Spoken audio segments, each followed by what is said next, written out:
আমি একটা মেয়ের দিকে তাকাবো, 5 সেকেন্ড সর্বোচ্চ মজা নিব, কিন্তু আল্লাহ কিয়ামতের দিন আমাকে ধরে চোখের মধ্যে যখন জ্বলন্ত সীসা ঢেলে দিবেন, আমি সইতে পারবো তো?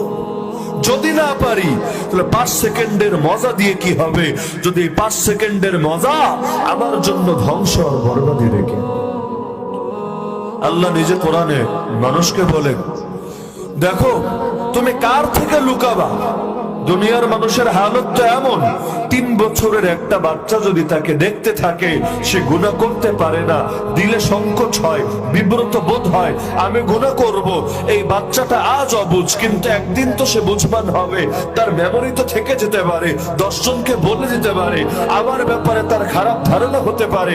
ওর চোখের সামনে আমি কিভাবে পর্নোগ্রাফি দেখব, ওর চোখের সামনে কিভাবে জিনা করব, ওর চোখের সামনে কিভাবে খারাপ কাজ করব। তার মানে তার চোখে, তার দৃষ্টিতে 3 বছরের বাচ্চা দেখে ফেলবে, এটার গুরুত্ব আছে, এটার ভয় আছে, কিন্তু রব্বুল আলামিন যে তাকে দেখবেন এটার কোনো ভয় তার দিলে নাই। তাহলে 3 বছরের একটা বাচ্চাকে আমি যে দাম দিলাম, রব্বুল আলামিন আল্লাহকে সেই দামটা আমি দিতে পারলাম না, তাহলে আমার ঈমান গেল কই, আমার দ্বীনদারি